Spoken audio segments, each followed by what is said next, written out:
সাবেক প্রধানমন্ত্রী বেগম খালেদা জিয়ার যেই কবর রয়েছে সেখানে এই মাত্রই এসেছেন বিএনপির মহাসচিব মির্জা ফখরুল ইসলাম আলমগীর। আপনাদেরকে সরাসরি ইত্তেফাক লাইভের মাধ্যমে দেখানোর চেষ্টা করছি।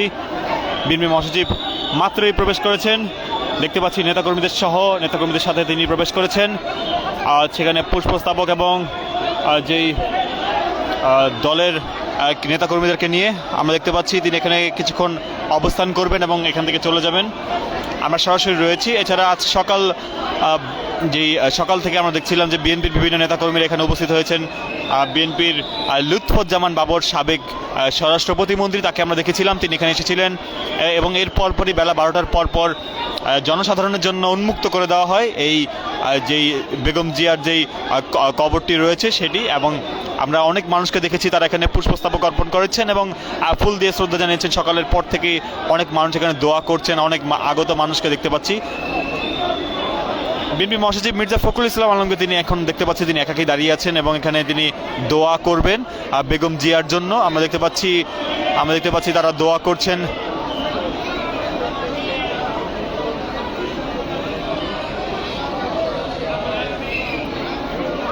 দর্শক, শহীদ প্রেসিডেন্ট জিয়াউর রহমানের পাশেই দাফন করা হয়েছে গতকালকে আমরা দেখতে পেয়েছি বেগম জিয়াকে, এবং বেগম জিয়ার যে কবরটি রয়েছে সেটির সামনেই অবস্থান করছেন বিএনপির নেতারা।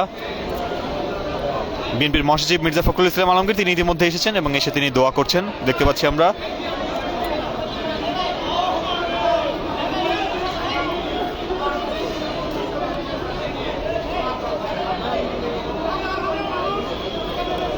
আজ সকাল থেকেই যেই আমরা দেখতে পেয়েছি বেগম খালেদা জিয়ার যে কবরটি রয়েছে সেখানে অনেক মানুষের ভিড় লক্ষ্য করতে পেরেছি এবং নিরাপত্তা আমরা দেখতে পাচ্ছিলাম। সকাল থেকে মিডিয়া কর্মীরা ছিল এখানে। বিএনপি নেতাকর্মীদের মধ্যে শুধুমাত্র লুৎফুজ্জামান বাবর এসেছিলেন সকালে। আমরা এরপর এখন সন্ধ্যার ঠিক আগ মুহূর্তে যে সময়টা জিয়া উদ্যানটি বন্ধ হয়ে যায় সেই সময়টা আমরা দেখতে পাচ্ছি মির্জা ফখরুল ইসলাম আলমগীর তিনি উপস্থিত হয়েছেন। দর্শক, ইত্তেফাক লাইভের মাধ্যমে আপনাদেরকে দেখানোর চেষ্টা করছি।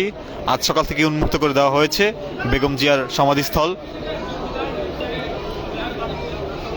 তিনবারের সফল প্রধানমন্ত্রী এবং বিএনপির চেয়ারপারসন ছিলেন বেগম খালেদা জিয়া। গতকালকে তাকে লক্ষাধিক, অনেকে বলেন কোটি মানুষের জনসমাগমে তার যে জানাজাটি অনুষ্ঠিত হয় এবং সেই জানাজার পরপর তাকে দাফন করা হয় রাষ্ট্রীয় মর্যাদায়, সম্পূর্ণ সাময়িক এবং রাষ্ট্রীয় মর্যাদায় তাকে দাফন করা হয় শহীদ প্রেসিডেন্ট জিয়াউর রহমানের ঠিক পাশে।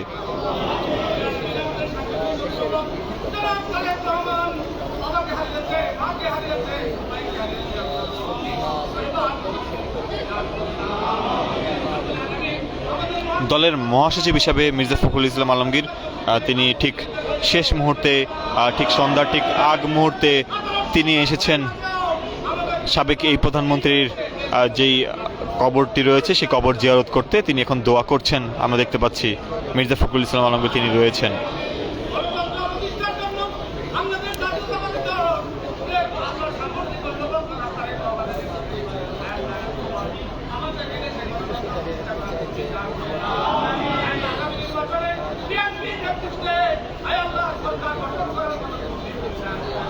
ইতিমধ্যে বিভিন্ন রাজনৈতিক দলের নেতৃবৃন্দরা তারা শোক জানিয়েছে।